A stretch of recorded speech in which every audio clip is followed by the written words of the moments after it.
Hey guys, welcome back to another episode of the Flipside Podcast. I'm your host, Retro Ralph. I'm pouring myself a drink right now, so sorry, I'm a bit distracted. This is episode 27. I can't believe we're on episode 27 already. Again, I couldn't be more happy with the way that the podcast is being received. We won a Twippy Award. All right, Breakout Creator of the Year. The Twippy is going to go to Retro Ralph. Whoa. Oh my gosh. Retro No way. Ralph. Let's pass that No trophy way. over. Oh my goodness. Oh, that's so cool. For Best Breakout Content Creator, which I think is really cool, considering the podcast is probably coming up on a year old, so it's not quite a year. But man, it's been such a great year. And we're going to talk about the new year we're in right now because there's so much speculation on new products coming out. So we're going to talk a little bit about that. We actually have a ton of topics to talk about.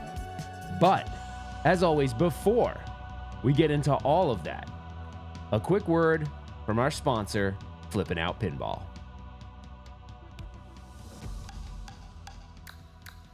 Are you looking for a new pinball machine, a used pinball machine, or to trade in your old pinball machine for something new? Look no further than Flippin' Out Pinball.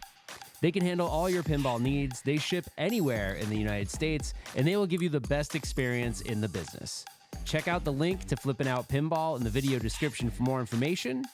Now, back to the video. All right, let's get into it. So the first topic I want to cover, obviously the title of this podcast was Barrels of Speculation, and we're going to get to Barrels of Fun really quickly here. But before I do that, I want to talk about something that has come up. I get this a lot, and I think it's because, for those of you that don't know, I started YouTube covering a product by a company called Arcade1Up. That was sort of how I started YouTube. Now, prior to that, I was big in the arcade space. As far as like my interest in that hobby, I had full-size arcade games. I had emulation devices. I had been messing with MAME and emulation since around like 99. So when this product came to market, it was one of those things where I was like, man, you know, this could be kind of interesting. And I had been in the hobby of collecting arcade hardware, but I didn't actually have any full-size arcade games at that time.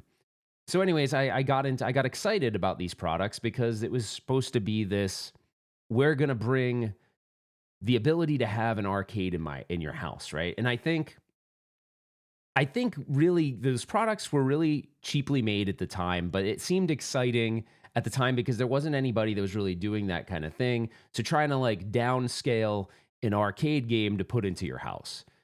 But after a while, pretty quickly, actually, you sort of realized, wow, this really isn't made the way I would want it to be made. And for me, at least, and I know a lot of other people that went and got into that hobby of collecting these things, quickly realized, I want more out of this. Like the controls weren't good, the monitor wasn't great, the wood quality wasn't good. Like, so it was hard to play two players on it. So it just kind of was like, wow, you know, sure, it might look okay in a room, but it really didn't meet the expectations that I had, at least. And I know a lot of other people as well. So then they started modifying them and doing all this stuff. But the why I bring this up is that ultimately the thing might have looked aesthetically okay, but the parts that made it up were not of good quality, right? So everyone would really like modify them anyway. So now but at the time those things were a lot less expensive than they are now. And then they were all just made in China, right? They were made in China as cheap as possible to maximize the profit margins of Arcade1Up. So fast forward to current times, what Arcade1Up did for arcade gaming, if you want to call it that, or the arcade game hobby, this company, Wonderland Amusements, is trying to do for pinball. So they're trying to bring a smaller version of a pinball machine. Now, I am one that tries to be reasonable with my criticisms, but my instant reaction to this was just that there are certain things that don't downsize well, right? And there's been other companies that have tried to downsize pinball, and I'd say they become come and go products. Like people get them, they realize, this isn't really what I want. And I know there's that argument of, well, not everyone can afford a brand new pinball machine. And I can fully get on board with that argument, but here's the thing though. There are people that buy these smaller Arcade1Up 3/4 scale ones and fill rooms with them, right? So they end up spending thousands of dollars thousands upon thousands of dollars. And then if you count the amount of money they put into modifying them, it ends up being quite a bit. So at the end of the day, they could have maybe bought or built their own really higher quality DIY arcade kit or something like that, or bought a multicade or the polycade, this which is on the wall back here. So, people might not look at it that way, or they just don't know those other products exist. So when I look at this, I just don't know that I feel like this is going to be a good thing, right? I don't know. I guess for me, I'm skeptical. It's like a 22 millimeter ball versus a 27 millimeter, which I believe is the size of a regular standard pinball. I just don't know how you take a product that's made for a commercial space like a Stern or a Jersey Jack or a Spooky. They're built for commercial use, but yet we're putting them in our homes and somehow give you that experience in a downscale format. Because I've played things like the Zizzle and some of those other machines, and they just don't. You end up feeling unsatisfied. And at the end of the day, I think with this product being the price point that it is, I find it hard to believe that they would give you a really good experience that you're going to want to play for like years, right? Like something you want to, like if I buy a Jurassic Park from Stern, or, a Guns N' Roses from Jersey Jack, or, Wizard of Oz, or whatever your machine is, there's a lot of replayability, or the new Avatar from Jersey Jack. The code is very deep. They have, software developers work on code that really try to make depth to the game so that the game has longevity. I just don't know how you do that at an $800 Kickstarter price point. I'm going to look it up right here. And I just don't feel like it's going to be possible to come up with something that's really all that great. So I'm going to look it up right now because I want to see where they're at as far as like how many people have backed it. Underland Amusements. So we're looking it up right now just so I can get a live view of where it's at. Because people were saying this was like a wildly successful Kickstarter, and I didn't really feel that way when I saw it. So right now it's up to so we're days into this now, and it's only up to 549 backers. I don't feel like that's a lot. Like if you think about it, right? We're going to jump to the topic at hand here for a minute, but it's relevant. So this is these guys, Wonderland Amusements, are trying to make pinball affordable for everybody, right? I like that effort. That's very cool. It's a cool idea. It's a cool concept, because I do think that pinball should be. I don't think that pinball isn't accessible to everybody. There are tons of on-location places where you can play pinball. And if I wasn't in the market to own games, or I wasn't into collecting games, I would just go on Pinball Map and go play get out of my house and go play. And if you have places, most cities have really great places to go play pinball that are well maintained, and you can have a really good time, and you can experience any game you want. You're not going to get bored, because you're going to find probably in most major cities you're going to have lots of places that you can go play. So I kind of feel like your money's better spent that way than buying into something like this, or potentially saving that money and putting it towards a home edition pinball machine maybe to start, or something like that. Or maybe just saving and getting a great older used game. And I understand that's not for everybody, because you might have to service it.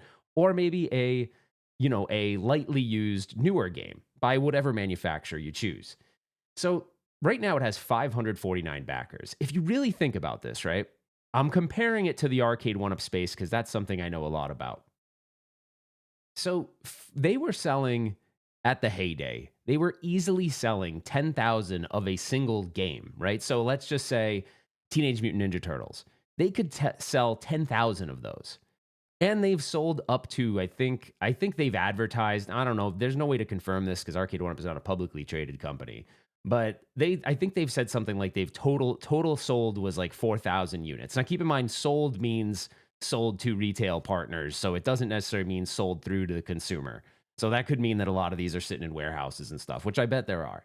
But 549 is a really, really low number to me for a product that all of these people that already buy all these, that to me is probably representative of probably a lot of the consumers that were already buying those 3/4 scale products diving in. But it's shocking to me how low that number is. 549 is low.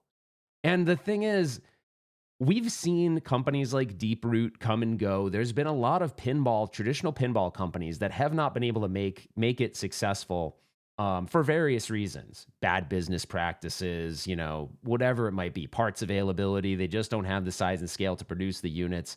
a 549 is just so low if you really think about the entire hobby. I mean, I don't know. Call me crazy and please put it in the YouTube comments. That seems extremely low for something where there were people buying up 10,000 of these 3/4 scale arcade games in 2018 and they can't even get to 1,000. They're not going to get to 1,000. There's no way. There's no way if you watch any Kickstarter, and I hope they do, but I'm just saying any Kickstarter like this, you watch these, it's a ramp up real quick in the beginning, and then it falls off a cliff, and then every now and then you get a little bump at the end, but I don't think you're going to get another 500 or 450 units. I just don't see it happening. So to me, I don't know. I don't know what it takes to start a pinball company. And granted, they're using factories in Hong Kong. Arcade One Up did China, so I'm sure they can get these things produced very, very cheaply, right? But sorry, I thought my mic was a little hot there, so I apologize if I sounded a little loud. I just lowered it for everyone. And to say it's fully funded in 2 minutes is kind of not being truthful, because the fully funded to me would mean, all right, we're starting this pinball company with $100,000. That's not a practical goal. There's no way. So there's a video out there I'd love for you guys to go watch. There's this guy, his YouTube channel is Pulowski Pinball. He's been trying to make a smaller scale pinball machine for a long time, but he writes software to design pinball machines and things like that. He's a really smart guy, and I really appreciate some of the points he brought up. I would suggest going to watch his video. He kind of shows like how are you profitable? They have like 5 big executives running this company at what the amount of money they've raised right now. Unless they have outside investment that they're not talking about, I don't see how at all this is a profitable endeavor, especially at 549 units. That says to me that there really isn't that much interest in this, in my opinion. So I could be wrong. This is just my gut feel and reaction, knowing that I kind of spent a lot of time in a hobby where these things were like flying off the shelves. And granted, that hobby has now sort of fallen off the cliff itself. But the arcade hobby, the traditional arcade hobby, is very much alive and has been alive forever. I think that 3/4 scale, I know there are other companies jumping on board and trying to make new versions of it. I just don't see it. It was a really big fad. It was a fad during COVID. They had lightning in a bottle. These things were flying off the shelves like crazy.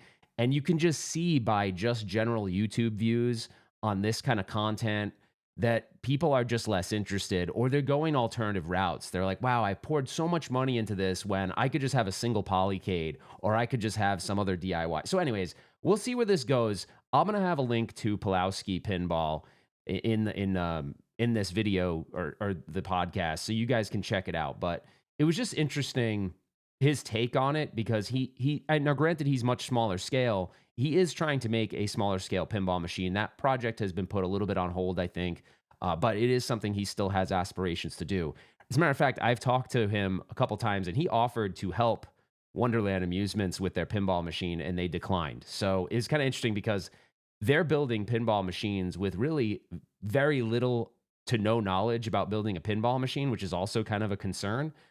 And he's got a lot of experience in sourcing the parts and building the machines and making sure the geometry is correct, all things that are really important. When I watch back that Wonderland Amusements video, the thing that mainly concerns me is the ball. It's a smaller ball, and it just seems to be going really fast.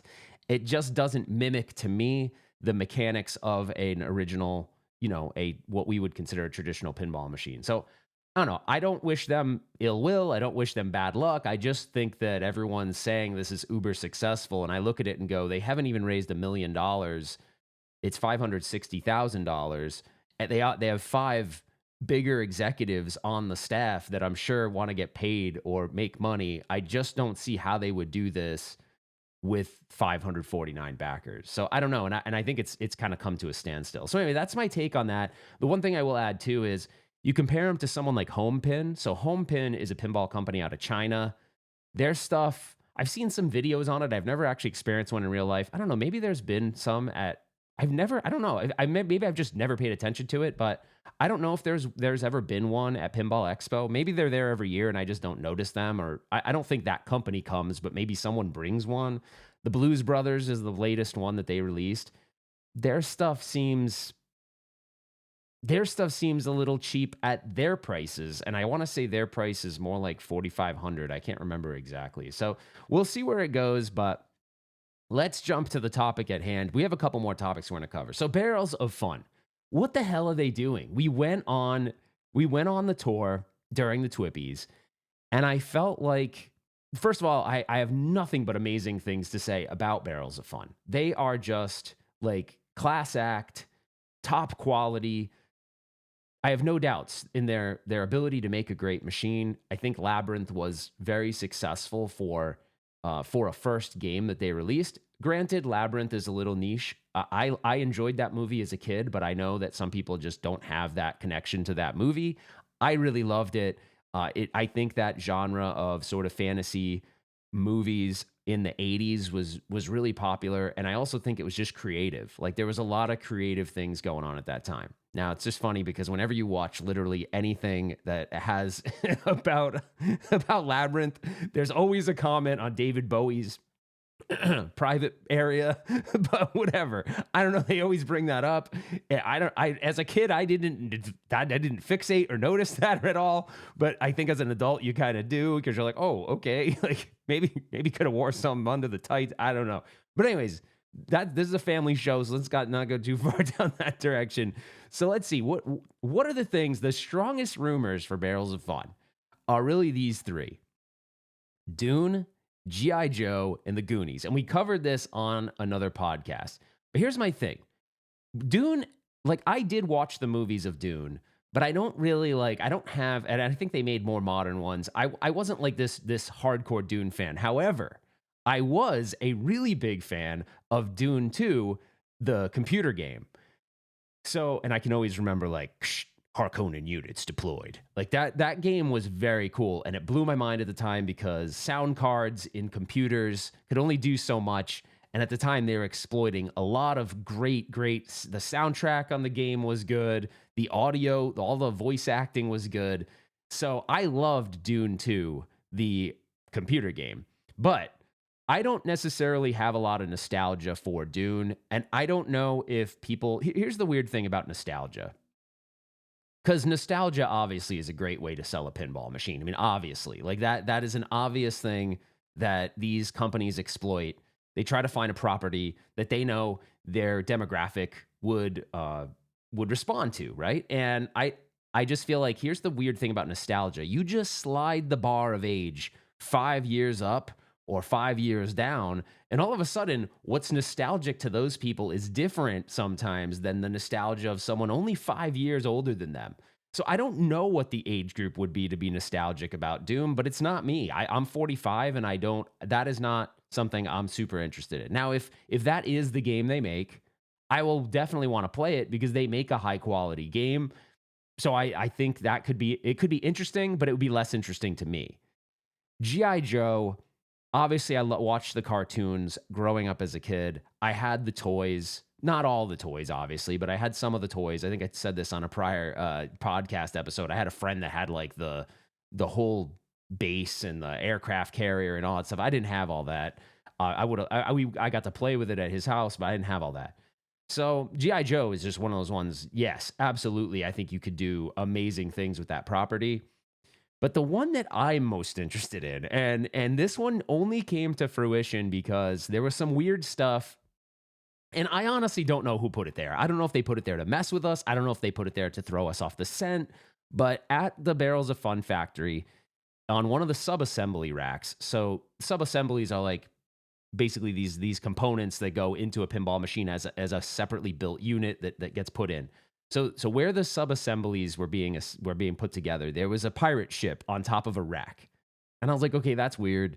I didn't really think much of it at the time. But then after, when I was looking back at some of my pictures, I was like, oh, that's interesting. And then someone, I don't know if they did it or if Colin at Kineticist did it, but the skeleton key from Goonies was on a box of toppers. So I thought that was kind of interesting. So I'm like, But I also feel like they're so mysterious about what they're doing and they're so good at keeping it under wraps that it makes me wonder if that was just, hey, let's throw them off the scent, whatever, right? But if it's Goonies, I would love that because that movie for me I don't remember the year Goonies came out. Maybe it was 1985, I think. I'm not sure. But I watched the crap out of that movie. My sister too. Now, interesting enough, my sister is 6 years older than me. So I'm saying, like I say, that sliding scale of nostalgia can kind of go. It's like I don't know. It can go 5 years. It can go 10. Especially with like I have friends that are in their 40s that are like really into turtles. Like I probably caught the tail end of that. You know what I mean? So I'm not like, oh my gosh, Teenage Mutant Ninja Turtles, but that is a property I enjoy. But it was more for the movies, like not the toys. Like I didn't play with Teenage Mutant Ninja Turtle toys, right? But I did see the movies, like go ninja, go. You know, ninja, rap, like all that stuff. That was kind of cringy. But anyways, um, whatever. Vanilla Ice, drop that zero and get with the hero. If you know that movie, that was the movie. I said that to a girl once. It didn't at all result in anything positive, but I was such a big Vanilla Ice fan. I think it was in like 6th grade. There was this girl, Megan. I really liked her, but she liked the bad boys, and I wasn't really a bad boy back then, you know? I mean, it's not like I'm a bad boy now. I'm never really a bad boy, but she was dating this guy, and I busted it out, and I'm like in the hallway, I'm gonna bust it out. I'm gonna say it. I'm gonna see what happens. I'm gonna let this fly. Oh yeah, cat. Words of wisdom. Drop that zero and get with the hero. Hey, Megan, drop that zero and get with the hero. And it didn't work. I think she just laughed at me and walked away. But it worked for Vanilla Ice. So, hey, what do you know? I don't know. So anyways, where the hell am I going with this? We're all over the map now. What was I talking about? Oh, Goonies. So, I mean, there's so many cool moments in Goonies. There's so many good moments in that. There's so many great, the soundtrack, Cyndi Lauper. Like, if they can get all the audio, licensed and for use within the game, holy crap, man. I just think there could be such a great, like, incorporating One-Eyed Willie, incorporating imagine the back glass showing the scene of, remember when they're sliding down the water slide and then they drop out into where the pirate ship is? There's just so many cool things when you're having to play the right keys on the piano. Like that would be so cool because those could all be shots, right? And if you don't hit the shots, the pieces of the floor are falling through on the back glass. Like, dude, I'm Goonies all the way on this one. Like if it's Goonies, I'm buying it. Like there's no way. And I have that kind of, this is weird for them being a new company. I have that kind of faith in Barrels of Fun that they would do Goonies justice because I think they did Labyrinth justice. The only thing I'd like to see a little bit more from Barrels of Fun that I don't think I saw in Labyrinth, there aren't like mega moments like Stern and Jersey Jack. Like if you look at like Jersey Jack, like Rocket Man, Multi-Ball, like in Elton, you know, like I'm talking about modern machines right now, but like if you can code in really fun, memorable pinball moments, that's where they can like grab you. Like my wife, Kim, even though she's not a big pinball player, if we're playing Godzilla and she's pretty good actually. I'd say like if she really wanted to, she's good without having understanding skills of playing pinball. But she's naturally become better over time where she's not like double hitting the flippers and like, you know what I mean? The stuff that you do in the beginning when you don't know what you're doing, you know, so she has a sense of control, but she can almost always consistently damage the building, get it to drop, lock the 3 balls and get the multi-ball. And when that happens, like her face lights up. Like it's a moment, you know, it's something in pinball where it's memorable to her. And even what's cool is I've always said that moment in Godzilla is one that it never gets old. It doesn't. Like, I think that's why Godzilla is one of those like bolt to the floor games because that moment doesn't get old. It's like always a fun moment every time it happens.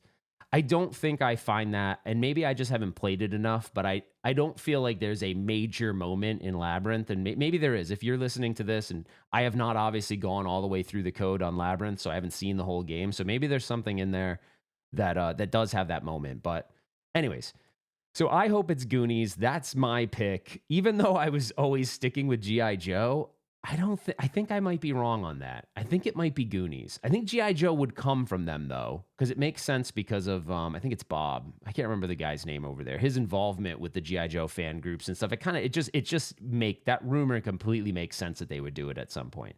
So that's my final on Barrels of Fun. I think it's going to be Goonies. So please let me know what Let me know if you think that's exciting, because I think that's very, very exciting. So the next piece of information I want to talk about really fast is multimorphic. So for those of you that don't know, I covered this. If you knew my life prior to getting so much into pinball, I did a lot of arcade stuff. I had several other podcasts.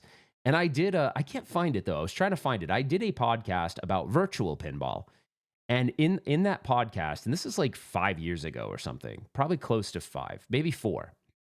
And in that podcast, I was talking about VP Cabs. So VP Cabs was one that was featured on Shark Tank, and they were kind of one of the first that sort of came out with a legit licensed virtual pinball machine. So believe they worked with Steam, or I can't remember, or not Steam, sorry, with Zen Studios. I don't know the legalities of it, but when you bought the machine, you were able to download Steam games. So they were doing it in a legal way, right? They weren't just like giving you pinball code that they didn't have the rights to, right? It wasn't like you were getting free games or anything like that. So I think there was some, obviously, like they were doing it above board. But anyways, I had bought one of those. And I enjoyed it, but also I wasn't as into pinball, so it was kind of one of those things where it's like, oh, this would be cool if it's in the collection, but I didn't play it that much. But, when I was covering that and getting more into virtual pinball, at the time I was like, well, what's this thing, Multimorphic? Because I thought, in my mind, it was like kind of a hybrid. It was like part digital and part physical. So it had like digital and analog aspects to it, which I think is pretty cool. But it goes a step further. So if you're not familiar with it, Multimorphic is a platform. So you're able to change out the back half of the playfield and put a new one in when they come out with a new game. So for instance, they have the Princess Bride and they have a Weird Al game. If you want to change it from Princess Bride to Weird Al, you buy the Weird Al module. I think these things go for like $3,500 or something like that. They're not very cheap, but they're cheaper than a brand new pinball machine. And you can have them get you the artwork. The artwork is magnetic, so you take the artwork off, put the new artwork on. So it's kind of cool. Like, it's a cool concept, but I just feel like as a whole, the pinball community just hasn't really like fully accepted. Like, there isn't like wide scale acceptance of this. So I don't think they have a big fan base. Like, I just don't. Do I appreciate it from an engineering standpoint? Absolutely. I got a chance to meet Jerry, the owner, and I believe the original creator of it. Very nice guy. And I think he's very much married to this vision that he has. And there are definitely some innovative things. They go above and beyond with a lot of the devices they build and everything. So they build quality. It's not like they build junky stuff. And it's conceptually very cool. I just think the pinball community hasn't accepted it like maybe Jerry thinks they should, thought that they would. And I kind of feel like this is my reason why I think they haven't. I think they haven't because most modern pinball manufacturers have done a really good job incorporating the LCD, the digital piece of the pinball machine, into the physical part. And so there's like this cohesiveness between, hey, I'm going to do a video. Like, they've evolved video modes to do a lot more where it's interacting like with the ball, with the things on the back glass. Like I'll take Dungeons and Dragons, for instance. The dungeon crawl feature, the dungeon pops up. You shoot the ball and it closes. Now all of a sudden, the back glass shows you're in the dungeon. Now you have to shoot your first shot to move forward. You hit the spinner directly in front of you, and all of a sudden the LCD does this cool like fast motion forward. So it's like a cool blend between the two. And I think that's where, because the modern because the modern pinball manufacturers have done that so well and they keep evolving that, I think people are happy with that and they don't want what P3 offers. Now, that just from the blend of like sort of this virtual and physical world. Now, do I think he's been at it for a while, but the new game that is definitely highly rumored and it's basically all but confirmed at this point is Portal. I never played that. So gaming, I really like stayed in the retro world. I'd never really, and I guess maybe Portal would even be considered retro at this point. I don't know how old that game is. But I just, there was a period of time where I sort of just stuck with retro and I didn't really adopt anything more modern. I don't really play modern console gaming. So, and at this point, really all I play is pinball, and I play that on a daily basis. So that's kind of my world. I only have so much time in a day, so I have to pick one. I can't do all of it, right? And for me, it was just modern, just never was that interesting to me. It just, I don't know. I kind of I just never gravitated toward just continuing that on. But I think Portal has some cool concepts in it, knowing a little bit about it, that could translate really well. And the rumors are that he's really done a good job on this game. But will this game, if it's like, let's just throw it out on the table that this game is absolutely amazing, that this is just an amazing game. Like, he nailed it out of the park. There's cool mechanical devices. The incorporation of the virtual and physical stuff is amazing. So let's just say this is his best game ever. And that's kind of what people are, the rumor is that this is the best game that P3 has made, that Multimorphic has ever made. Is it going to be enough to get people into the platform? Because the platform's kind of like buying a console, and then you provide the content, right? Like, the console comes with let's just say there's a pack-in game. Like, if I buy it with Princess Bride, I bought a Princess Bride. But now I have the platform, I can add another game to the platform, right? Oh, I want it, but you have to like remove the thing, put the new one in, change the artwork, and there you go. Boom, you got a different game. I think I like that. From the things I really like about that is that space. As you collect these things, a lot of people just have a lineup of so many games. If you don't have infinite space and obviously infinite money, then you kind of have a lineup of games, and you always have like one game that's expendable. Like, all right, I'll get rid of this one to bring in the new one, and you hope that you make enough money when you sell it to bring in the new thing. I think that's very common. I would say the majority of home buyers, outside of the rare few that just have like infinite funds and infinite space, those things, you're forced into a smaller collection of games, and I don't think that's a bad thing.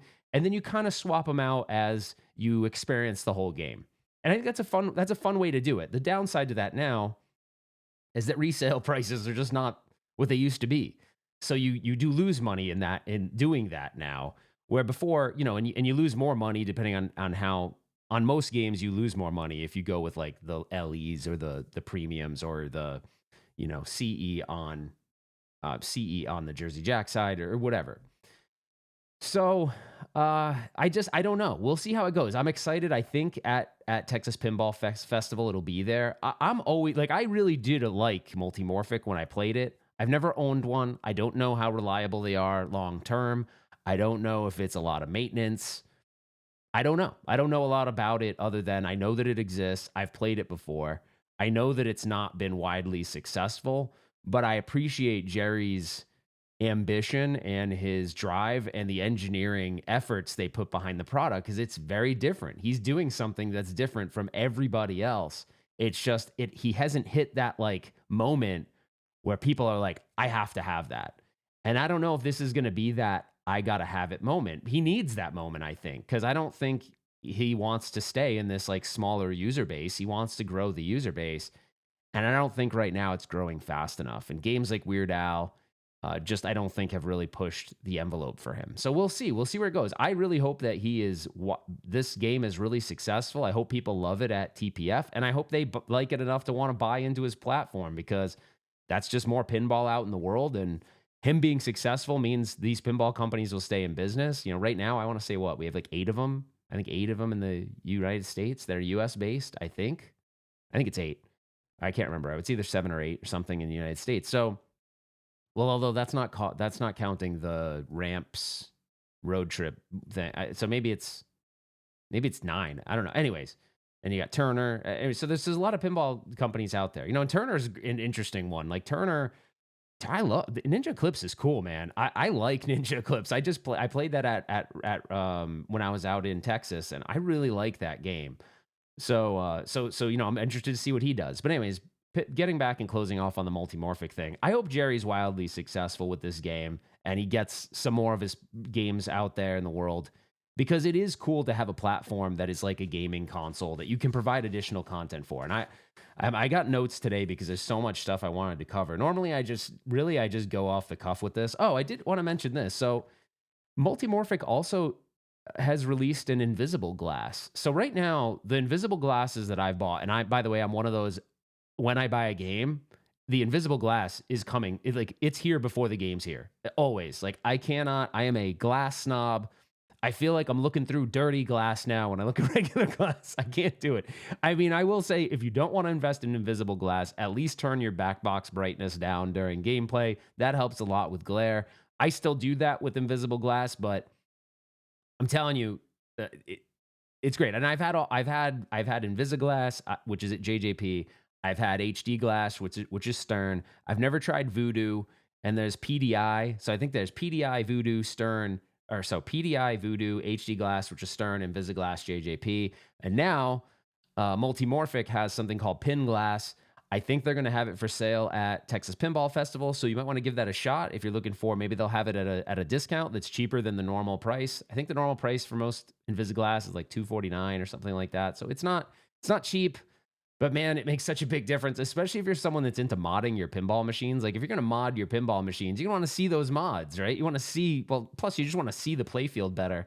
I just love the way it looks. So anyways, I wish Jerry nothing but the best. We'll see what happens. I met him at Texas. He was a very nice guy. I definitely appreciate the engineering effort. Like being someone that was a hardware engineer at one point, working in data storage, I just feel like I appreciate his ambition and drive, and that he truly wants this to catch on, and he's stuck with it. So we'll see what happens. So maybe this is that turning moment that he needed. He just didn't have that one game that had enough appeal.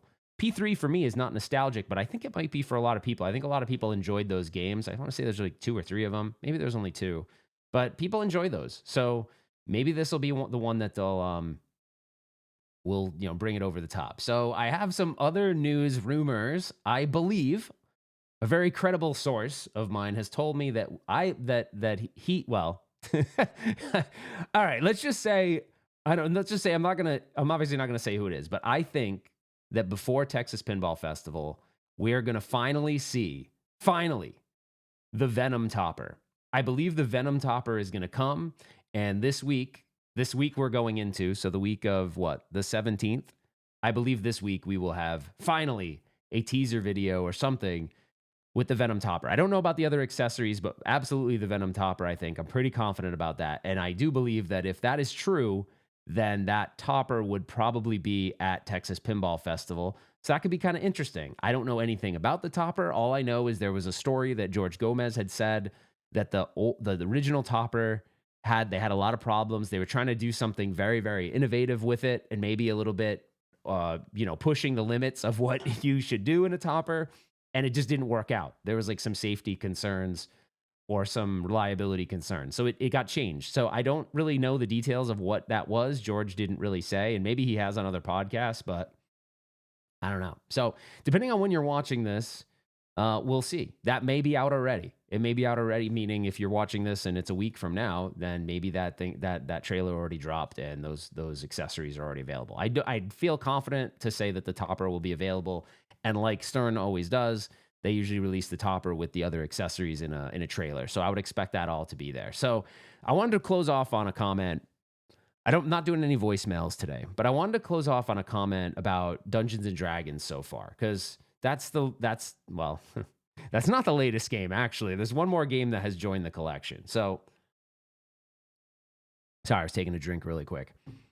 So let's just talk about D&D, because I really like this game a lot more than I thought I would. And I did buy this game with my own money. So there isn't anything, no one's giving me this game. No one's trying to tell me to say nice things about this game. I genuinely am enjoying this game. So to me, I was just jotting down last night, like, what do I like about it?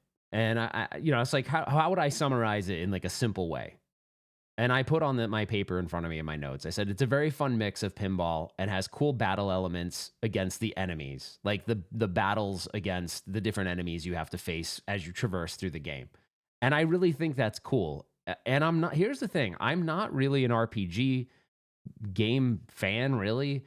And I'm not a D&D fan, but I have played, there was one RPG that a buddy of mine told me to play, because he's like, I told him like, man, I don't like RPGs, and this was the time when I think it was like the PlayStation Portable, no, the PS Vita.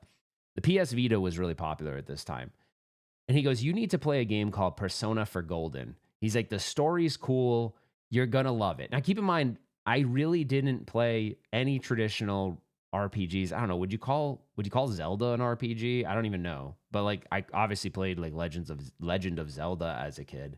But if I think that's considered an RPG. Maybe not in like the traditional way now, but anyway. So I put it was a very fun mix of like the battle elements against the enemies. You get the video aspects into the pinball machine. The dragon battle is obviously really cool. I don't think the dragon battle steals the show. I think the dragon is a very cool thing, though. It's very fun. I find the dragon maybe because I originally I was saying the pro would be adequate, and I think it probably is still for a lot of people. But if you have the means to get the premium, I do like the fact that the dragon has a little bit more involvement. It because it's more animatronic in the premium and the LE, it sort of gets in the way a little bit more, and I think that getting in the way makes it more difficult because of its full range of movement. So I do like that. I'm just having more fun of it, having more fun with it than I thought, and I'm learning a little bit about D&D. Like I didn't know what a critical hit was. I mean, obviously, it's kind of self-explanatory in the game, but I went and looked it up to kind of know a little bit more about the D&D aspects of that, which is pretty neat. But I'm really enjoying it. The thing is, I find the one thing I'll say is my sister was in town and she played it. We played every game in my collection, and it was interesting because the game that she liked the most was Godzilla. And I can understand why. Godzilla is so approachable to a non-pinball player, and I think it's forgiving enough. Like it gives you a lot of ball saves. If you don't hit anything, you'll get more ball saves. So I feel like it's very forgiving in that way. And the shots are all kind of like right in front of you, where you look at the shots are a little bit more advanced in D&D. So she liked. I got her to the dragon part. I kind of walked her through it, and I helped her a little bit. Like I was enabling her shield so she wasn't draining and stuff. And I love the shield element. The shield is really cool. At first, I thought the shield was going to be gimmicky, but I really do it. I like the incorporation of the shield. So I'm really enjoying it so far. But anyway, so my sister, what I'm trying to get at there is, I think for a casual player that does not play pinball, I don't think D&D is as approachable as like a Godzilla at all, like not even close. So the one other thing I'll say is I am having some problems with D&D, and I've been very vocal about that with Elizabeth Gieske. I've messaged her on Messenger.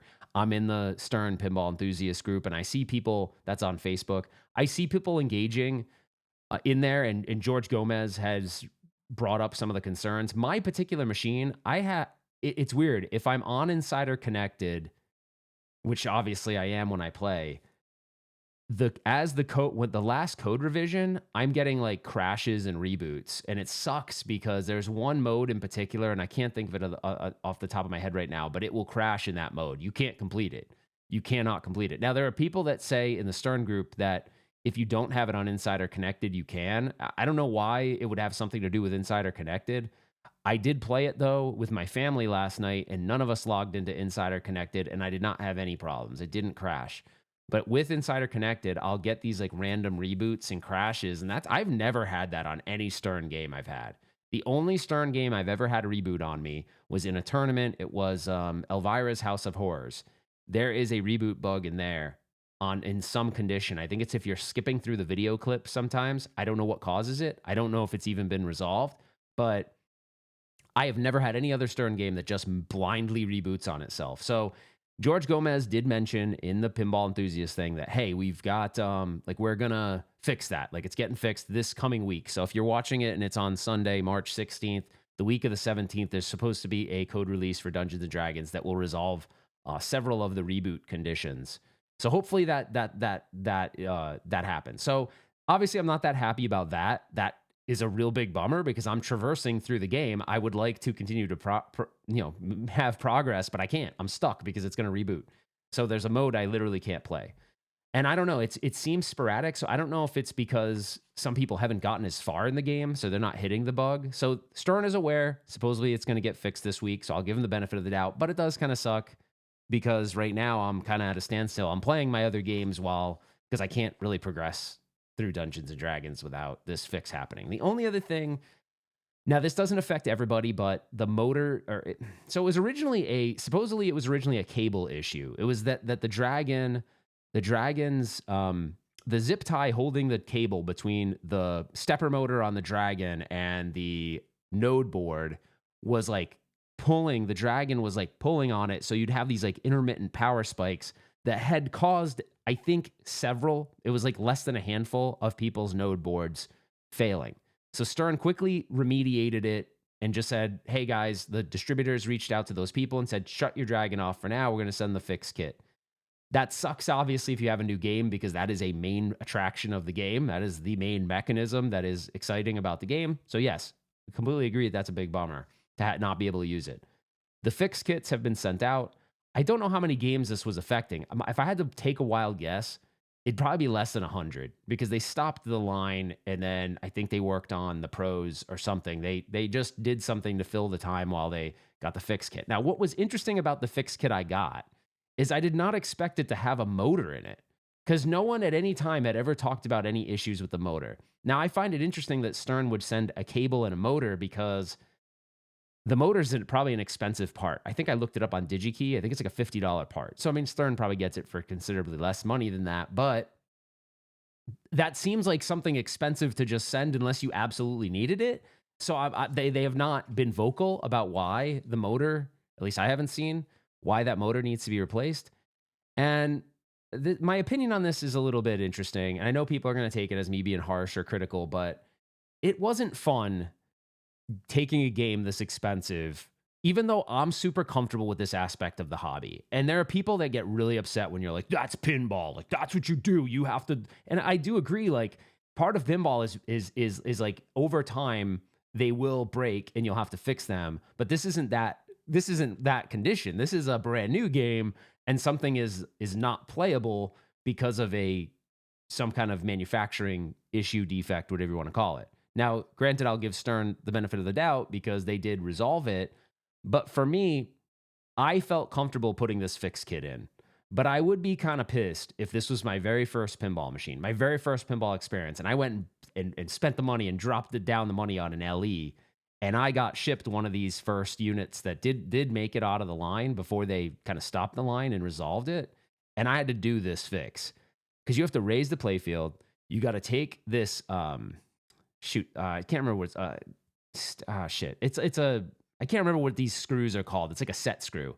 There's a set screw that holds the motor. So this is the Dragon's up and down movement, right? So there's two stepper motors, one for up and down and one for left and right. In this particular one, you got to take the stepper motor for the up and down off. This is the fix kit. You got to take this, I just said the freaking word. This set screw out. Well, the set screw has Loctite on it, so it's not easy to do. And you have this little itty bitty, you have a little bit of space. You don't want to bend anything. So that could be very uncomfortable for a lot of people. So you take and remove this set screw. Then you got to take the motor and unscrew 4 screws and sort of pull the motor out. Then when you pull the motor out, you're going to lose this little plastic piece because it falls off into the game. But they do give you another one, so that's fine. And then you got to replace the stepper motor. When you replace the stepper motor, it has to be aligned a specific way to make sure that it grabs onto the shaft or whatever thing it has to go onto. So it's kind of involved for someone. I mean, granted, it's not hard. Like, I don't want someone to be like, oh my gosh, this isn't hard. It's not hard, but I think there are people that don't feel comfortable with that. I have a friend that he is really into pinball, loves pinball, but he doesn't know how to solder. He doesn't want to solder. And he had a couple of cold solder joints. And for him, that was scary. He's like, I don't know how to do this. But there will be people that'll go, well, that's pinball. Then don't buy a pinball machine. But I think in order for pinball to continue to become mainstream, you can't have these kind of things. Like, there should be an easier way. Now, granted, I don't know if there's any easier way to attach this stepper motor. Probably not. Like, probably this is a part they never thought that this would fail. I'm sure those stepper motors have a lot of hours of operation on them typically. And I don't even know why they've sent it. Maybe it was a precaution, thinking, hey, just in case the stepper motor's damaged, we're going to replace it. But I was kind of bummed, man. I mean, like, I can do that work all day long. I feel comfortable with it. But I feel for the people that might have gotten this game that don't feel comfortable with that. Because I hope that they have distributors that will come out to their house or whatever and do it for them. It's just kind of a bummer. Like, that kind of stuff, to spend that much money and have to do this, it's a bummer. I will say, though, like, Stern made it right and got the parts out. But it's just the fact that you're spending that much money and you have to do this work could really be like, you could lose potential customers because of stuff like this, because it's their first pinball machine and they're like, I don't know how to do that. I don't want to do this. It's scary. And I don't disagree with that. So anyways, Stern's always really good about resolving these things. They always do it. Sometimes it takes them longer than other times. So, I mean, pat on the back for that, but no one ever wants to have these kinds of like issues. And I don't know, maybe this one could have been avoided. Maybe it was just, I don't know. Maybe it was just that cable got zip tied too tight and it was just a precautionary measure on the motor. Anyway, I don't know, but I'm glad it's resolved. I'm enjoying D&D, but I would like it if now my pending issue is that code. We got to get the code fixed because we can't have random crashes on a game. That's not good. But anyway, so we'll see. Hopefully they get that resolved. But that's it for this episode. I am very, very interested to see, are you going to TPF? Are you excited for TPF? What do you think? I think the only thing that I can say with almost 100% certainty is P3 will be there with their game and it will be revealed. And I don't think it's a surprise that it's going to be Portal. Now, the question of the hour is Barrels of Fun going to be ready enough? Because they said, we're not going to show it to you until it's ready. But will it be, are they sitting there frantically? Think about it. It's in their backyard. TPF is in their backyard. They could be the one vendor coming to TPF and dropping a bomb on TPF. Boom! Barrels of Fun is in the house. That could be pretty awesome. That could be pretty awesome. And I think that would very much excite the community. Very much excite the community, especially if it's Goonies. I think Goonies, out of that list, I think it goes Goonies, G.I. Joe, Dune. Goonies being the top one of interest, then G.I. Joe, then Dune. Now, G.I. Joe's a close second. They're close. They're close. All right. Anyways, guys, thank you so much for the support. I hope you enjoyed the podcast. If you do, tell a friend because we're trying to grow this community. And that's it. I appreciate every single one of you, and we will see you on the flip side. Thanks, guys.